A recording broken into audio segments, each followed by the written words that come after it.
حضور چوتھے پارے میں اللہ پاک ارشاد فرماتا ہے سب سے پہلا گھر جو لوگوں کی عبادت کے لیے بنایا گیا وہ ہے جو مکے میں ہے. یعنی روئے زمین پر عبادت کے لیے سب سے پہلے جو گھر تیار ہوا وہ خانہ کعبہ ہے. تو کعبہ شریف کی تاریخ کے بارے میں حضور کچھ ارشاد فرمائیے. اس میں دو چیزیں عرض گزار ہوں، ایک ہے تعمیر کعبہ اور ایک ہے کعبہ معظمہ کا تذکرہ. تعمیر الگ چیز ہے اور اس کا تذکرہ الگ چیز ہے. اگرچہ تعمیر کا مرحلہ جس وقت بیان کیا جائے گا تو اس میں نام کے لیا جاتا ہے کہ ملائکہ کرام اولین وہ ذوات ہیں کہ جنہوں نے اللہ تبارک و تعالیٰ کے حکم سے کعبہ معظمہ کو تعمیر کیا. لیکن اس کا تذکرہ اللہ تبارک و تعالیٰ جل وعلا کی جناب میں تعمیر سے پہلے ہو چکا تھا. واہ. آپ دیکھیے قرآن عزیز میں اللہ تبارک و تعالیٰ جل وعلا نے سیدنا آدم علیہ السلام کی تخلیق کا اور آپ کی ولادت کا تذکرہ کیا تو ملائکہ کرام سے کہا وَإِذْ قَالَ رَبُّكَ لِلْمَلَائِكَةِ إِنِّي جَاعِلٌ فِي الْأَرْضِ خلیفہ، جب آپ کے رب نے کہا کہ بے شک میں بنانے والا ہوں زمین میں ایک خلیفہ. یہ مکہ مکرمہ ہے، بیت اللہ الحرام. اور ایسے ہی جس وقت آگے ملائکہ کرام نے جواباً عرض کیا أَتَجْعَلُ فِيهَا مَن يُفْسِدُ فِيهَا، کیا تو بنائے گا اس میں. یہ اس میں قرآن عزیز کا کوئی ایک لفظ بھی جو ہے وہ عبث اور فضول بیکار نہیں ہوتا، بلکہ ہر لفظ میں اللہ تبارک و تعالیٰ جل وعلا نے بے شمار حکمتیں جو ہے وہ رکھی ہیں. اب یہ جو لفظ آیا ہے فیہا، کیا تو بنائے گا اس میں، اب یہ اس میں تذکرہ تو بعد میں ہونا ہے، یہ تخلیق بعد میں ہونی ہے، لیکن رب العالمین جل وعلا کی بارگاہ میں تذکرہ اس کا پہلے ہو چکا کہ اس میں بنایا جائے گا. یہ جس میں خلیفہ بنایا جانا ہے تو یہ مکہ مکرمہ بیت اللہ الحرام کے بارے میں ائمہ کرام فرماتے ہیں اسی طرف اشارہ تھا. رب العالمین جل وعلا نے سیدنا آدم علیہ السلام کی ولادت سے عرصہ 2000 سال قبل ملائکہ کرام کو حکم دیا کہ زمین میں میرا گھر تعمیر کریں. اب وہ باری تعالیٰ جل وعلا کے حکم سے گھر تعمیر کیا گیا تو پھر رب العالمین جل وعلا نے زمین میں رہنے والے جتنے ملائکہ کرام تھے انہیں حکم فرمایا کہ اس کا طواف بھی کریں اور حج بھی کریں.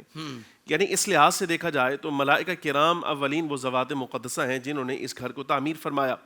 سیدنا آدم علیہ السلام جس وقت زمین پر تشریف لائے تو آپ کے بارے میں روایات جو بتاتی ہیں وہ یہ ہیں کہ آپ کا ورود جو ہوا زمین پر اور حبوط ہوا وہ ہوا سرزمین ہند میں.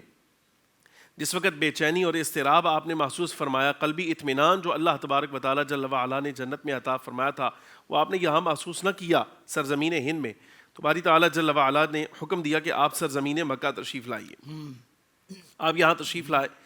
دلائل النبوہ میں حضرت امام بیہقی رحمۃ اللہ علیہ، عمدۃ القاری میں حافظ علامہ بدر الدین عینی رحمۃ اللہ علیہ انہوں نے ذکر کیا کہ سیدنا آدم علیہ السلام کی طرف حضرت جبریل امین علیہ السلام تشریف لائے اور آ کر ایک مکان کی طرف اشارہ کرتے ہوئے کہا اللہ تبارک و تعالیٰ حکم فرما رہا ہے اس جگہ آپ بیت اللہ الحرام تعمیر کیجیے. آپ نے تعمیر شروع کی. خود سیدنا آدم علیہ السلام اس مقام کی کھدائی کرتے اور حضرت سیدہ حوا سلام اللہ علیہا آپ وہ مٹی نکال کر جو ہے وہ باہر لاتی. تو اس طرح سیدہ حوا اور سیدنا آدم علیہ السلام نے مل کر اس کی تعمیر مکمل کی. جب تعمیر مکمل ہوئی تو اب باری تعالیٰ جل وعلا نے حکم دیا کہ آپ اس گھر کا طواف بھی فرمائیے، حج بھی فرمائیے. ایک چیز میں یہاں عرض کروں، ابھی ہم نے ذکر کیا کہ ملائکہ کرام نے اس کی تعمیر کی. اب دوسری روایت یہاں کی آ گئی کہ سیدنا آدم علیہ السلام کو حکم دیا گیا اس کی تعمیر کا. میں یہ سمجھتا ہوں کہ شاید ایسا ہے کہ ملائکہ کرام نے جو تعمیر کا تذکرہ آیا وہ عمارت کی تعمیر کا نہیں تھا، وہ اس مقام کی نشاندہی کا تھا جہاں سے بیت اللہ الحرام جو ہے بیت المعمور کے اوپر ہے، یعنی جو فضا ہے اس کی نشاندہی مقصود تھی ملائکہ کرام کے لیے. یہاں نشاندہی ملائکہ کرام کے لیے ہو گئی لیکن اس کو تعبیر جو ہے وہ تعمیر کے ساتھ ہی کیا گیا، لیکن اصلاً جو عمارت کی تعمیر ہے وہ پھر سیدنا آدم علیہ السلام نے آپ نے فرمائی. پھر آپ کے بعد سیدنا نوح علیہ السلام کا دور آیا تو اس زمانے میں بھی یہ مقام قائم تھا، بلکہ روایات کے مطابق آپ نے اس کا حج بھی فرمایا. لیکن اس کے بعد جب طوفان نوح آیا تو اللہ تبارک و تعالیٰ جل وعلا نے اس مکان شریف کی عزت اور حرمت کی وجہ سے اس کو بلند کیا اور پھر طوفان نوح کے دور میں جو ہے اس مقام کے نشان جو ہیں آثار وہ اللہ تبارک و تعالیٰ جل وعلا نے محو کر دیے، حکمت کے ساتھ اس کو محو کیا. پھر آگے سرکار دو عالم صلی اللہ علیہ وبارک وسلم سے قبل اس کی جو تعمیر سب سے زیادہ معروف اور مشہور ہے وہ سیدنا ابراہیم و اسماعیل علیہ السلام کی ہے. پھر حج کا باقاعدہ آغاز بھی یہیں سے ہوا، نشاندہی پہلے کر دی گئی کہ اس مقام پر کعبہ معظمہ تعمیر فرمائیے. پھر نبی پاک صلی اللہ علیہ وبارک وسلم کے عہد مبارک میں سرکار کے اعلان نبوت کے کم و بیش کوئی 5 سال قبل اس کی تعمیر دوبارہ کی گئی.